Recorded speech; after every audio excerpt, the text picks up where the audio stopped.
예, 우리에게 주신 하나님 말씀 누가복음 5장 1절에서 11절에 있는 말씀, 예수님께서 제자를 부르시는 그 이야기를 우리가 함께 나누면서 은혜를 받기를 원합니다.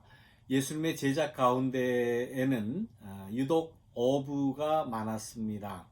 어부라고 하면은 그 갈릴리 호숫가에서 물고기를 잡아서 삶을 살아가는 그러한 사람들입니다. 그래서 물고기 잡는 일에 나름대로 많은 경험과 또 많은 지식을 가지고 있을 것입니다. 어느 곳을 가면은 무슨 고기가 나오고 어디에 가면 잘 잡히고 하는 그 나름대로 그 물길, 백길을 잘 아는 그러한 사람들일 겁니다. 그들은 나름대로 전문가입니다.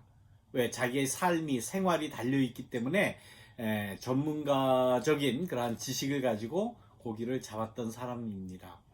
나중에 얘기지만은 예수님을 배반하고 예수님 십자가 달리신 이후에 다시 그 제자들이 전에 하던 일, 그 생업을 잇기 위해 가졌던 그러한 일도 역시 업으로 돌아가는 일이었습니다. 그만큼 자기의 삶을 이어나가는데 거의 유일한 그러한 기술 지식이 아니었나 그렇게 생각을 합니다. 그렇기 때문에 그들은 이미 예수님을 만나기 전에 어부였고 경험자고 또 나름대로 전문가였기 때문에 고기 잡는 일에 관한 한, 더군다나 이 게네사렛 호수라고 하는 그 갈릴리 호수입니다.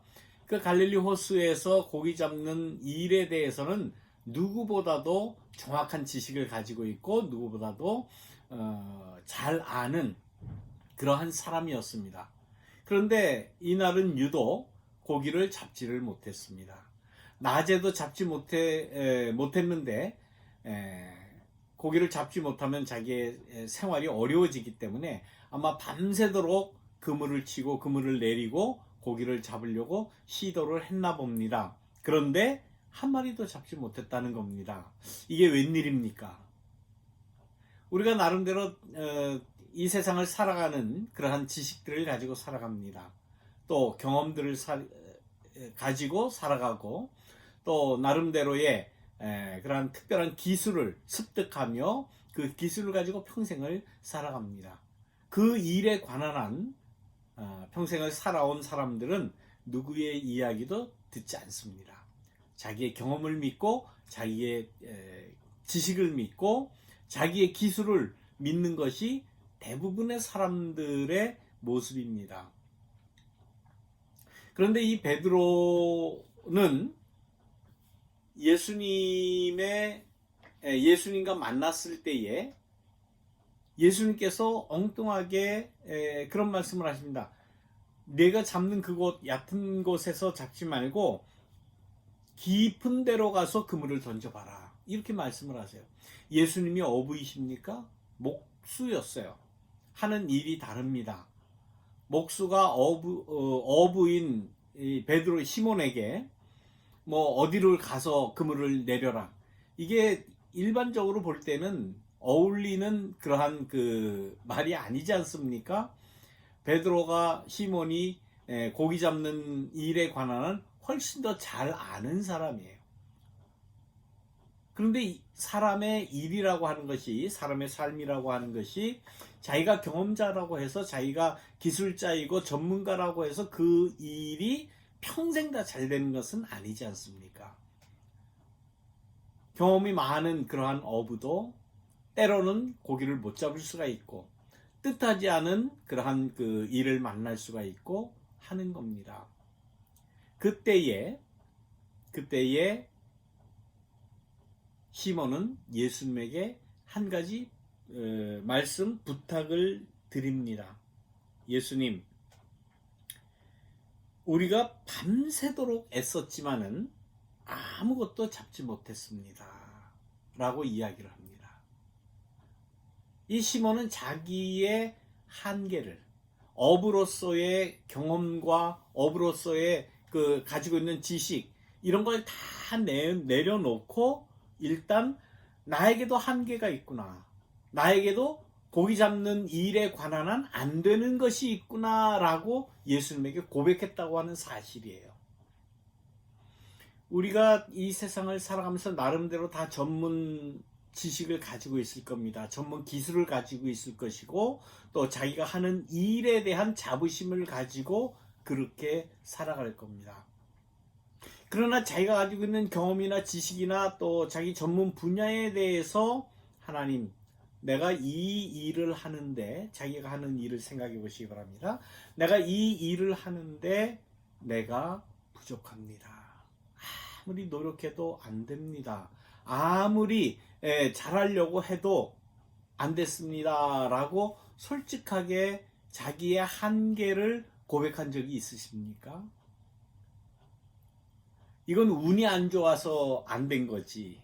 운때가 좋지 않아서 안 된 거지. 혹은 여러분들입니다만 재수가 없어서 안 됐지라고 다들 생각하고 자기의 한계에 대해서는 이야기하지 않는 것이 대부분의 우리들 아닙니까? 신앙인이라고 여기서 뭐 다르지 않다고 생각을 합니다. 자기의 실수, 자기의 한계, 자기의 부족함을 이야기하지 않고 그냥 운이 안 좋아서 재수가 없어서 그저 때를 잘못 만나서 안 된다. 그렇게들 치부해 버리는 것이 우리들 아닙니까? 거기에 대해서 또 예수님은 전문가도 아니시면서 엉뚱하게 얘기를 하십니다. 저기 깊은 데 가서 한번 그물을 던져봐라. 익숙하지 않는 그러한 말씀이죠. 어떻게 보면 전문가의 입장에서는, 경험자의 입장에서는, 또 지식을 가지고 있는 그 지식 분야에서는 전혀 받아들일 수 없는 그러한 말씀 아니에요? 당신이 뭘 알아? 당신이 고기를 잡아보기를 했어? 직업으로 삼기를 했어? 뭘 안다고 깊은 데 가서 뭐 그물을 던져라 말라 하느냐? 극단적으로 그렇게 이야기하지는 않지만 우리 인간들의 기본적인 모습이 그거예요. 자기의 한계, 자기의 부족함, 자기의 부족함을 이야기하지 않으려고 합니다. 나타내지 않으려고 합니다. 끝까지 자기 자존심을 지키는 것이 나를 지키는 것이고 내가 앞으로 더 훌륭하게 잘 살 수 있는 유일한 길이다라고 자기의 지식을 믿어요. 가만 생각해 보니까 한 25년쯤 된 것 같아요. 정확한 때는 모릅니다. 저도 그 바다 낚시를 딱 한 번 평생 바다 낚시를 한 2번인가 나갔었는데 그 중에 한 번 제일 처음으로 바다 낚시를 해봤을 때 한 25년 정도 된 것 같아요. 지금 우리 함께 예배드리는 이경구 장로님과 제가 그 멕시코 엔세나다 가서 배를 빌려 타고 바다 낚시를 처음 가봤습니다. 이거 모든 것 다 우리 이경구 장로님께서 다 이렇게 뭐 낚싯대며 모든 것 다 이렇게 준비를 해주셨죠.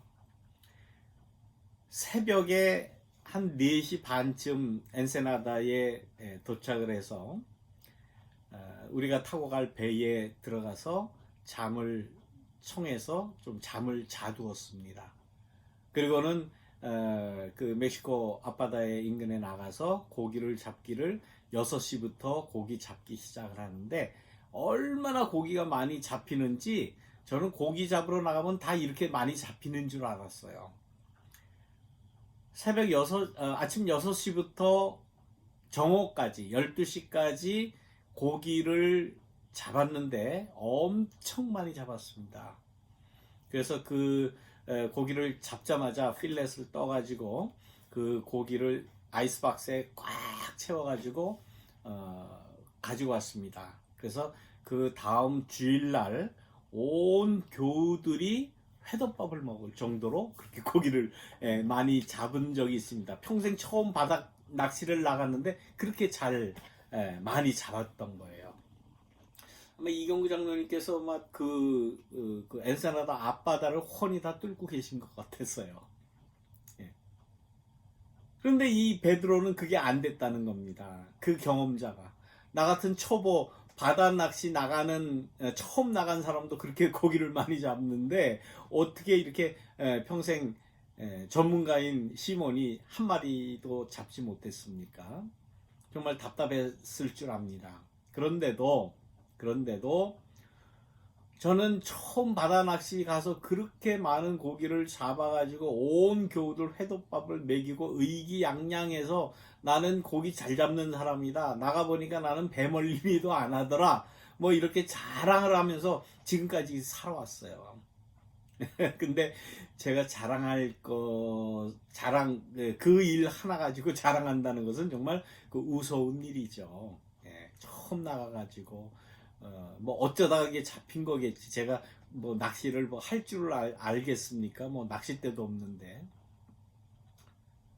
그런데 시몬은 첫째 예수님 앞에 가서 자기가 전문가임에도 불구하고 이 게네사렛 호수 갈릴리 바다에 대해서 너무나도 잘 아는 경험자인데도 불구하고 내가 밤새껏 한 마리도 잡지 못했습니다 라는 자신의 한계, 자신의 부끄러움, 자신의 부족함을 그대로 솔직하게 이야기했다는 사실이에요.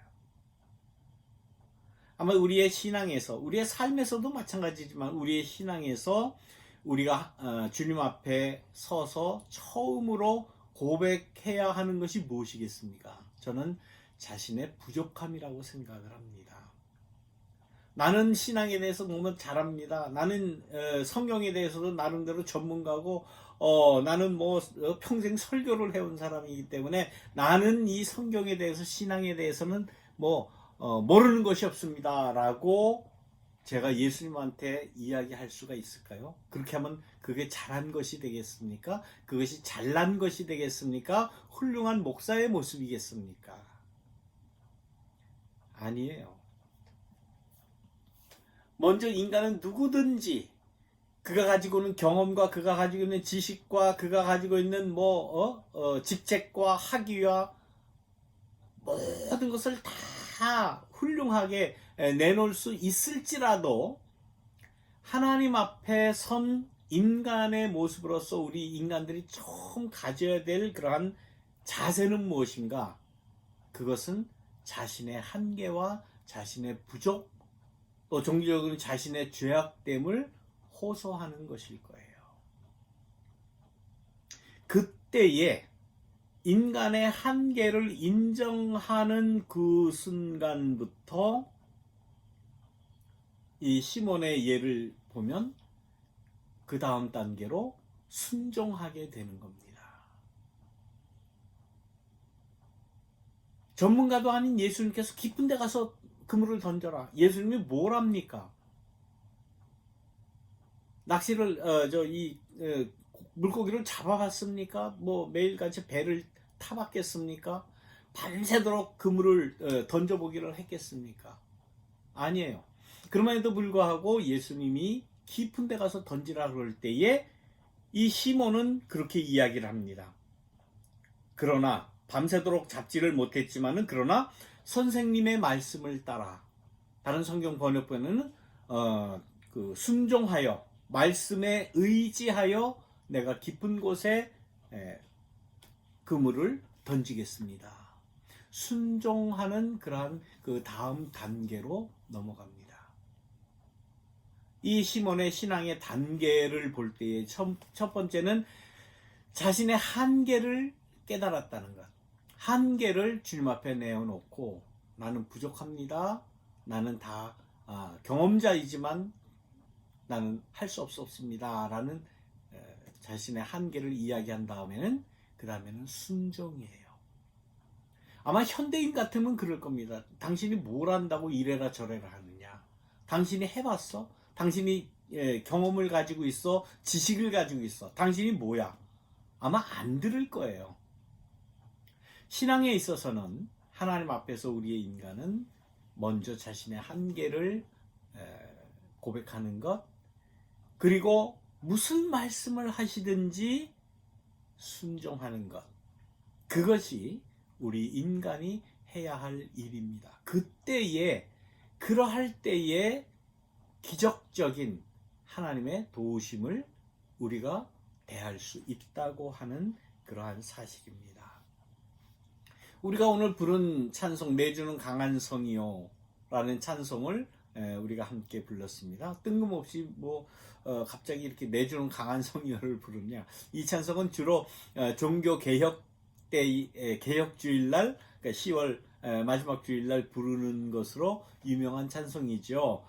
마틴 루터의 그 독일에서의 그 종교 개혁 당시에 마틴 루터가 작곡을 했고 또 마틴 루터가 작사를 한 그러한 곡입니다. 마틴 루터 그러면 우리 개신교에서는 뭐 최고의 그야말로 그 리포엄드 그 신앙 개혁 신앙이 아주 그야말로 창시자고 최고봉이지요. 그러나 그가 쓴 그 가사의 오늘 가사의 2절을 보시기 바랍니다. 내 힘만 의지하면은 패할 수밖에 없다라고 고백을 하지 않습니까? 그 훌륭한 개혁자도 그러한 그 하나님 앞에서 내 힘만 의지하지 않고 하나님께 내 부족함을 내 한계를 이야기하고 고백하고 그 다음에는 하나님이 무슨 말씀을 하시든지 순종하겠습니다 라는 그러한 자세로 종교개혁을 이룬 것 아니겠습니까? 시몬의 경우나 이 마틴 루터의 경우나 내 힘만 의지하지 않고 내 경험만 의지하지 않고 내가 해왔던 그러한 지식만 의지하지 않고 하나님께 순종하겠습니다 하고 하는 그러한 마음이 우리에게 필요하지 않나 그렇게 생각을 해요. 요즘 시대는 정말 그 지식 정보 시대입니다. IT 시대라고 그렇게 이야기하죠.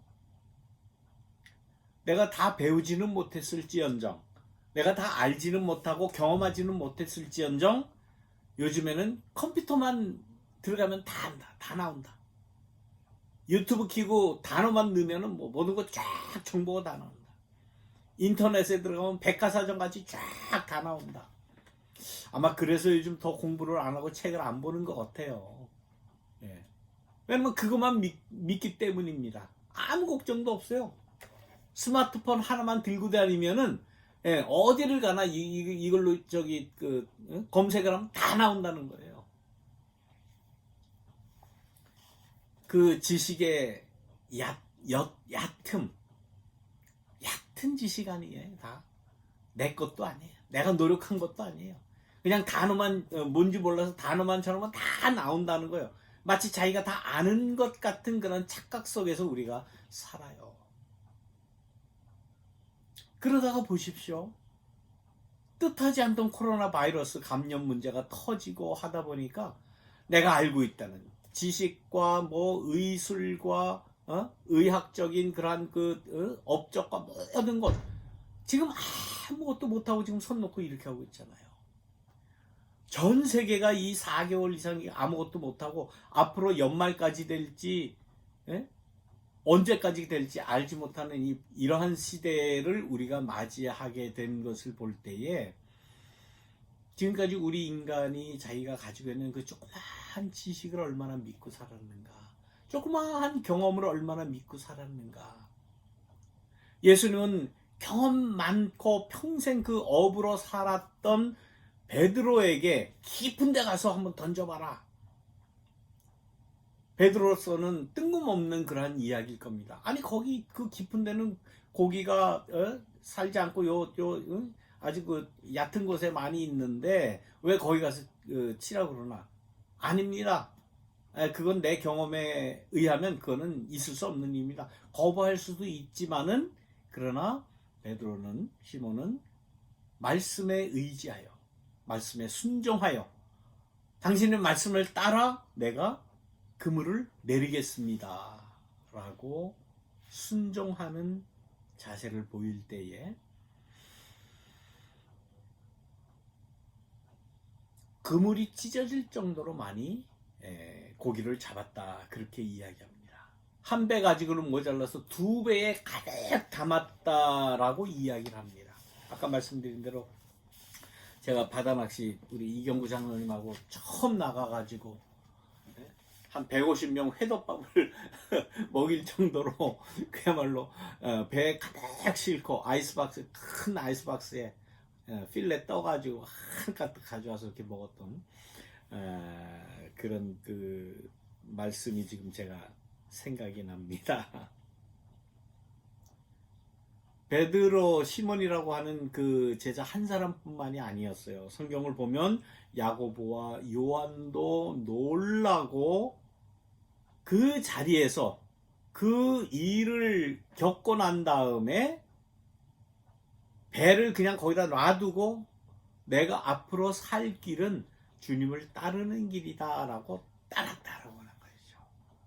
놀라운 그러한 삶의 변화죠. 이러한 결단을 우리가 할 수 있겠습니까?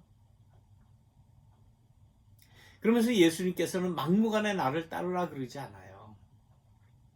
깊은 데 가서 그물을 던지라라는 어떻게 보면 뜬금없는 말씀을 한 이후에 또 한 가지 뜬금없는 말씀을 합니다. 내가 너로 하여금 사람을 낚는 어부가 되게 하겠다라고 말씀을 하시죠.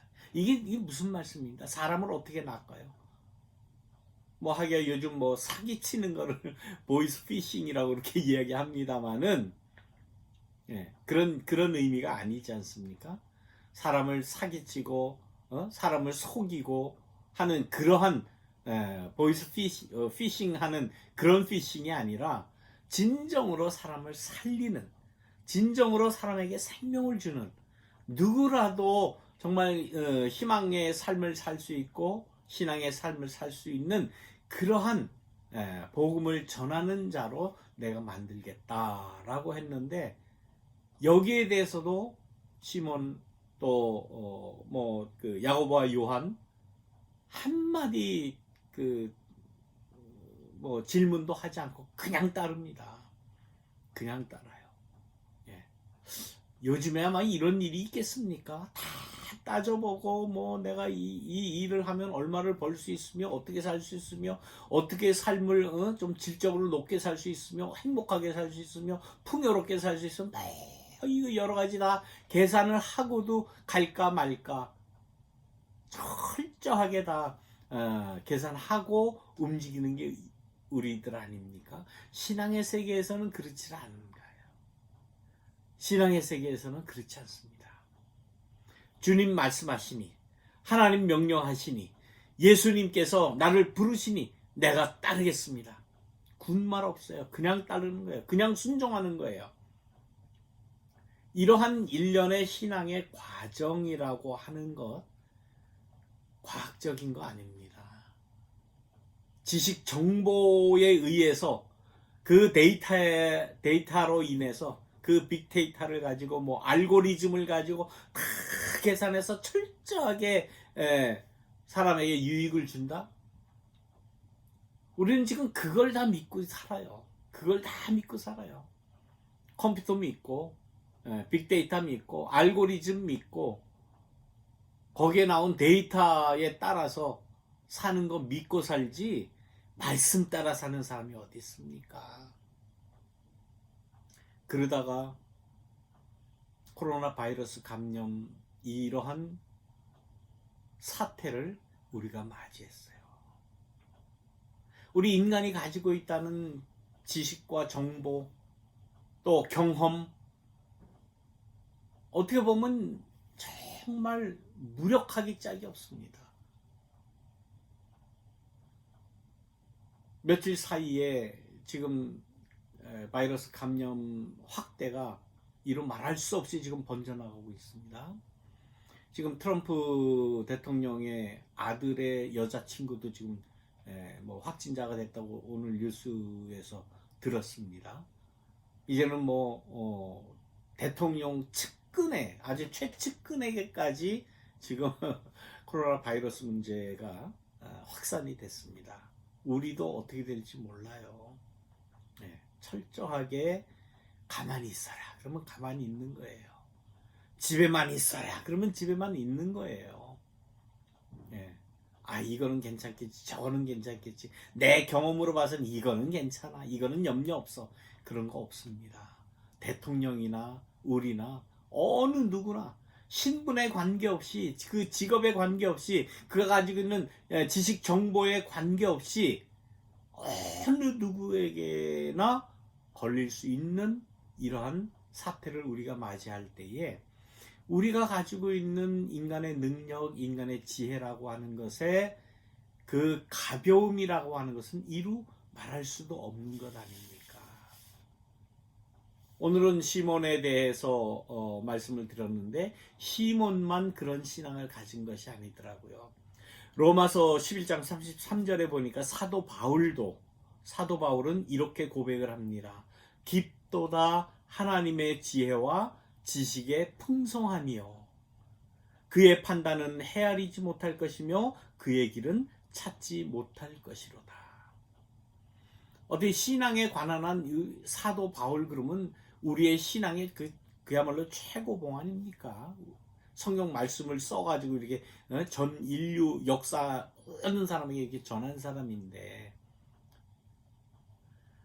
신앙의 문제에 있어서 신학의 문제에 있어서 하나님에 관해서 예수님에 관해서 제일 지식이 많은 그러한 사도 바울도 하나님 앞에서 그렇게 고백을 합니다. 깊도다 하나님의 지혜와 지식의 풍성함이요. 그의 판단은 내가 헤아릴 수가 없다. 그의 뜻을 내가 알 수가 없다. 내가 따라갈 수가 없다라고 고백을 하지 않습니까? 베드로는 나중에 그 많은 물고기를 잡게 한 예수님의 모습을 보고 나를 떠나십시오라고 고백을 합니다. 내가 도저히 당신을 내가 감당할 수 없습니다. 나는 죄인입니다. 내가 주님을 감당할 수가 없습니다. 차라리 나에게서 떠나주십시오 라고 고백을 합니다. 더 철저하게 자신의 그 허물, 자신의 무능, 자신의 한계를 끝까지 고백하는 건 아니겠어요? 지금까지 우리는 베드로 그러면 배반 3번이나 예수님을 부인한 그러한 배반자다. 그런 의미에서 굉장히 그 부정적으로 봐왔는지 모릅니다. 그러나 베드로가 가지고 있는 신앙의 깊은 면에는 이런 면이 있다고 하는 사실입니다. 그래서 그는 배반 이후에도 다시금 회개하고 다시금 주님의 복음을 위해서 헌신하는 자로 살아갔던 겁니다. 우리 모두 예수님 앞에서 하나님 앞에서 자신의 한계를 솔직히 내어놓는 그러한 신앙을 가지시기를 바랍니다. 그리고 말씀에 순종하는 신앙, 그리고 끝까지 주님 앞에서 나는 주님을 감당할 수 없습니다. 나는 죄인입니다. 늘 하나님 앞에 예수님 앞에 겸손한 그러한 삶을 사실 때에 우리가 비로소 베드로가 고기를 많이 잡았던 것처럼 주님의 놀라운 기적적인 그러한 그 능력을 우리가 체험할 수 있다라는 말씀입니다. 이 베드로 같은 신앙이 우리의 신앙이 되기를 주님의 이름으로 축원하면서 여러분들 생활 가운데 하나님 의지하는 믿는 그러한 신앙이 계속되시기를 간절히 바랍니다. 말씀을 기억하시면서 우리 묵상 기도 드리시겠습니다.